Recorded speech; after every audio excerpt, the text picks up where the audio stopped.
Kumusta? Okay lang. Okay Namiss lang. kita.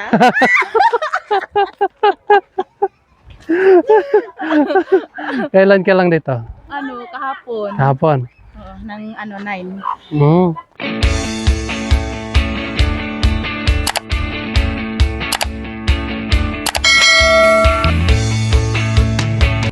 Hello mga kababayan, magandang araw sa lahat. Kumusta na kayo dyan?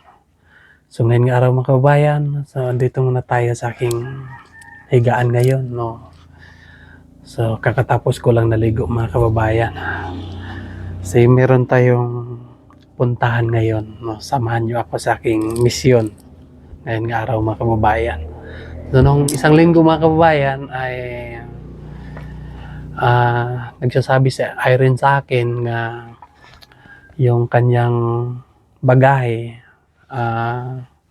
pasalubong kumbaga sa kanyang anak si padala niya sa akin, no. So pinapadala niya sa akin mga kababayan nung isang linggo. So yung isang araw ay dumating dito yung kanyang package, no. So isa lang yung dumating mga kababayan. So tinanong ko yung tig-deliver, bakit isa lang yung nandito nga dalawa man ito, no. Sabi niya sa akin na mabigat daw yung isa. So kung pwede daw nga kunin ko na lang doon sa kanilang office doon sa Kauswagan. So kaya ngayon mga kababayan, isa lang yung nandito. So ipakita ko sa inyo, ito yung pinapadala ni Irene dito sa address ko mga kababayan. So ngayon, ang gagawin ko ngayon ay kunin ko muna yung isa doon sa kanilang office bago ko ihatid itong kanyang pinapadala. Dahil gusto niya mga kababayan nga saka dumating yung parcel niya doon sa kanila, nandoon na siya. Kasi baka naman ay pakikialaman yung sa kanya, no? Wala siya mga kababayan. So ngayon na nandoon na siya sa kanyang bahay, so ihatid na natin to. Pero kukunin ko muna yung isa doon. So magbibiyahe muna tayo. At saka samahan niyo muna ako mga kababayan sa aking mga kaganapan ngayong araw.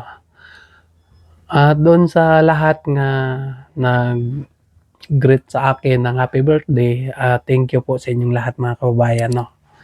Sa inyong pag-greet sa akin ng happy birthday, no? So masaya po ako dahil andyan kayo palagi, laging nagasuporta sa amin ng PB team, no. At sana mga kababayan ay kahit saan man kami, sana andoon pa rin kayo, laging nagasubaybay sa amin. At saka maraming salamat din po kay Sir Paul sa kanyang kabaitan sa amin, no. At wala akong maisabi sa kanya. Kung ano siya noon, ganun pa rin siya ngayon mga kababayan, no. So ang dami na pong mga katulad ko nga katutubo nga napasaya sa Pugong Biyahero, no. Lalo na po doon sa pinupuntahan namin, no. May mga rason kasi kung bakit saan mapadpad kami doon, no. Nung 'di ba nung ikakasal si Langga mga kababayan, no. Kung hindi dahil sa amin ay tuloy ang kasal, no. Pero siguro mga kagustuhan ng Panginoon nga kami mapadpad doon sa kanilang lugar para yung kasal po ay mahinto. Alam niyo mga kababayan ay medyo kinakabahan ako doon kasi alam ko kasi ang ganyan, no. Kasi kapag magalit yung dato at saka yung papa sa babae, papa sa lalaki. So yari kami, no. Kaya ay ako ay napapawisan dahil pinapaliwanag ko sa kanila nga sa ngayon iba na talaga ang ngayon at sa noon, no. So biruin natin nga yung bata ipaasawa, no. So pinipigilan ni Sir Paul mga kabayan nga hindi matuloy yung kasal para si Yangga ay mapagpatuloy pa siya sa kanyang pag-aaral, no. So sabi naman po ng dato mga kababayan na nakita naman niya sa video ni Sir Paul, palitan, no. So doon ako nagtataka mga kababayan, doon ako parang nasiyak ako kasi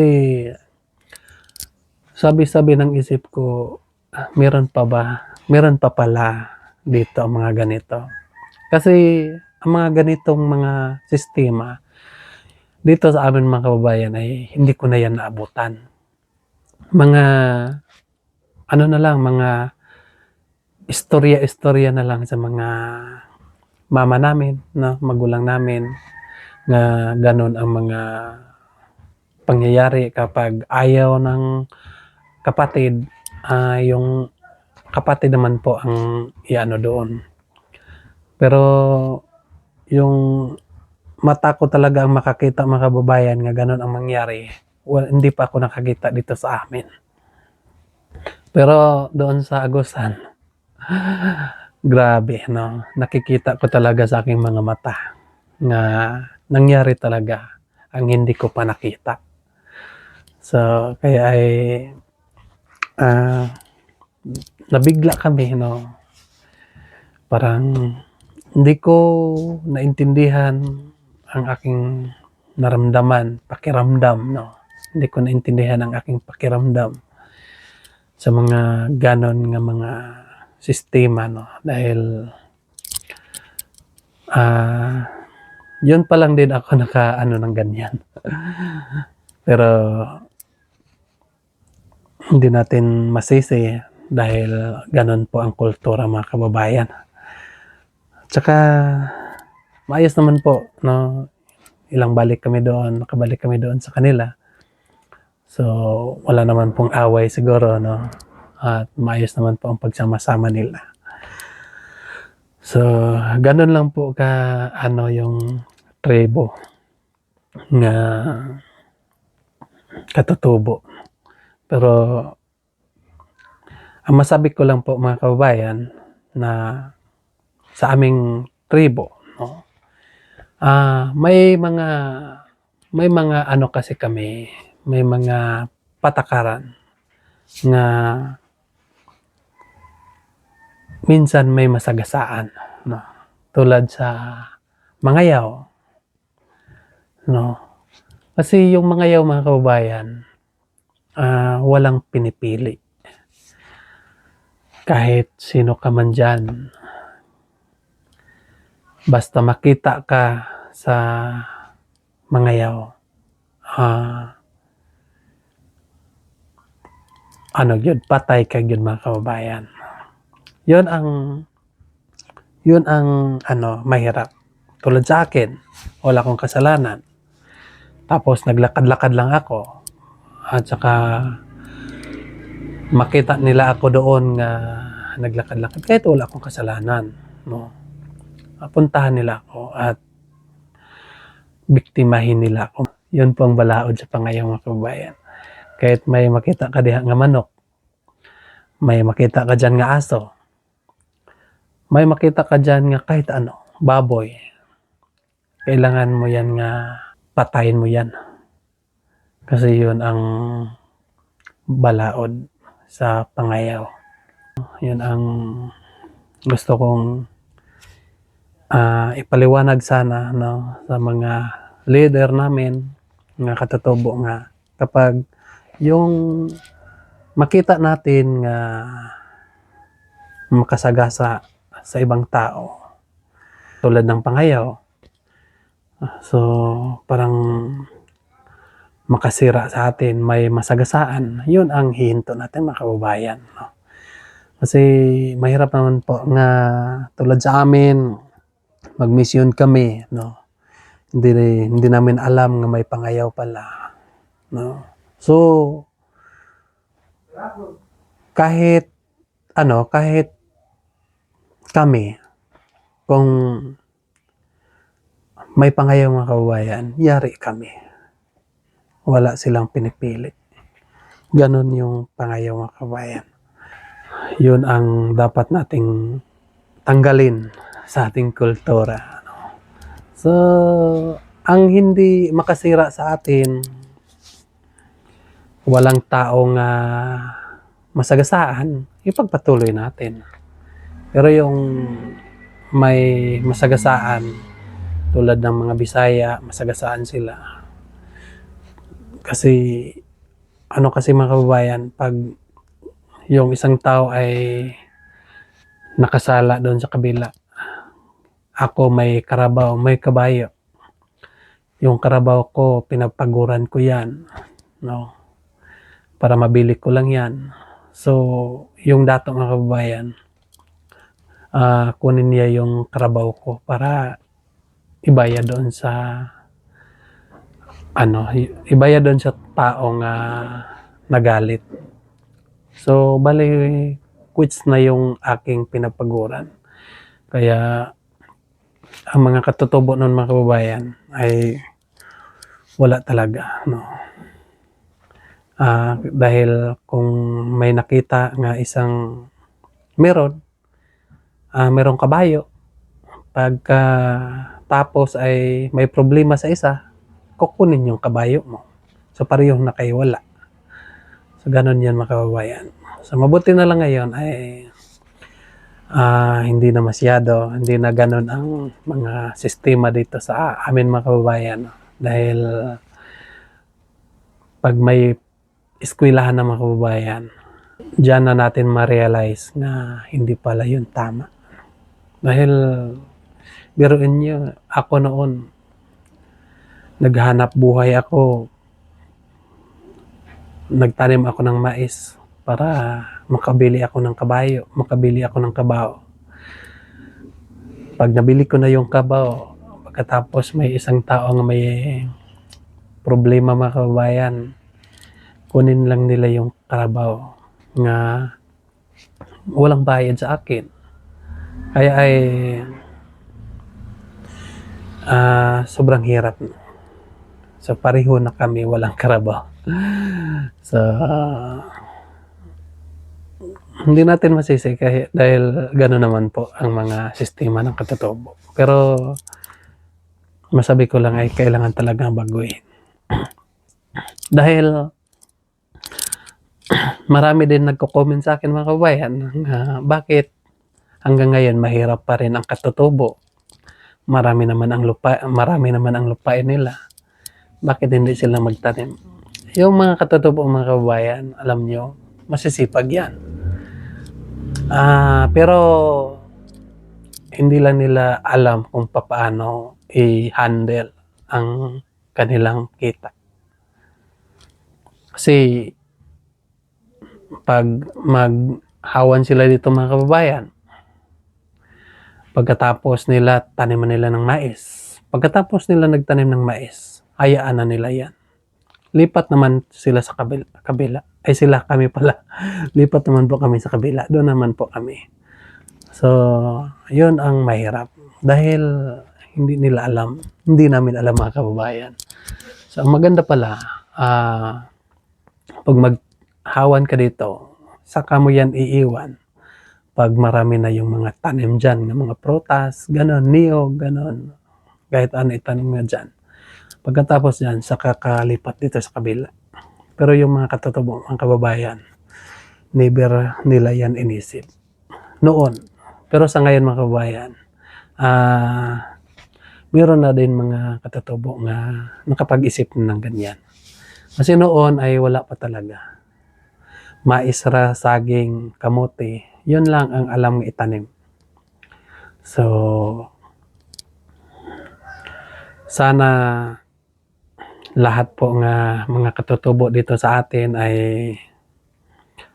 may mga eskwelahan na yung kanilang lugar. Kasi pag may eskwelahan ng mga kababayan, doon magbabago ang ating pamamaraan ng katutubo. Dahil yung mga nag-aral ay ma-realize na nila. Hanggang sila ay lumaki, kasi yung mga matatanda, wala na yon. So yung mga nag-aral nga lumaki na, sila ay tumanda. So mabago na yung sistema. So ganun lang yan mga kababayan. So yan lang po no. At samahan nyo na lang ako sa aking mga kaganapan ngayon. So kunin muna natin yung parcel. Tara. Ayun mga kababayan, so andito na ako sa lugar nila Badiday. Yan yung bahay nila. So ito na yung dala natin mga kababayan. Ito yung kinuha ko doon sa office kanina. Kasi hindi nila hinati doon sa bahay. So puntahan na natin si Kumaring Irene doon sa kanyang bahay. Nag-isa lang po ako mga kababayan dahil nagkasakit po si Isto. Masama yung kanyang pakiramdam. So sabi ko sa kanya, pahinga ka muna dyan para maayos yung sakit mo. So abangan nyo na lang ang pagdating ko sa bahay mga kababayan. Tara. Ay! Andito na mga kababayan si Kumaring Irene. Halika na din eh. Andito na yung dala mo. Andito na. Ayan na ba? Opo. Yung pinadala ko? Yan. Kasi si Mari ha. Ganito yung outfit niya na kapag bakasyon sa dito eh. Kumusta? Okay lang. Okay lang. Namiss kita.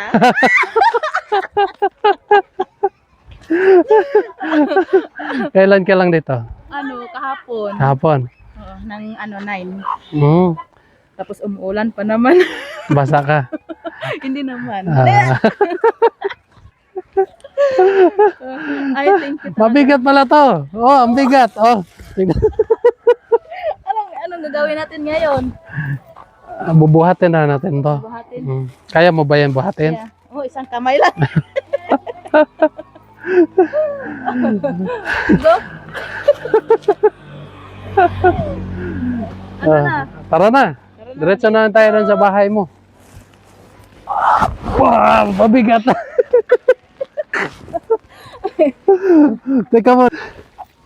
Kumusta yung Abra? Okay naman. Maganda naman dun. Okay lang. Okay lang.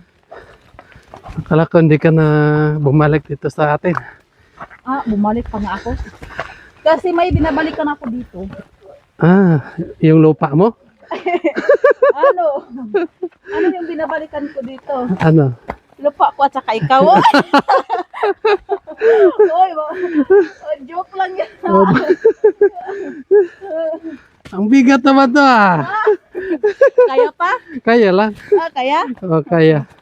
Magpatuloy tayo. Tuloy.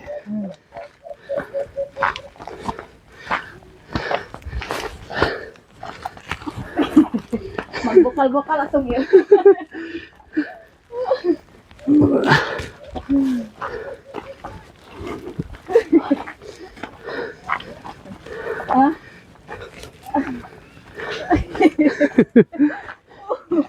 Bakit? Magbukal-bukal ang mga irong na to. Aniron.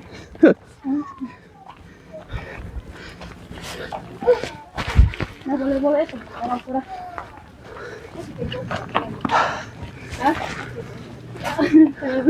Kau di mau digamit ko nung gari. Ha? Oo, nyuli ko gahapon. Oo. Ay, maayo man din. Oo, kuan man ko na nga. Gamit ka. Gamit. Lahat to dyan ako. Balik lang. Igon sa nimo to. Ha? Igon sa nimo? Igsuon ni mama nako. Ayon. Mama nako.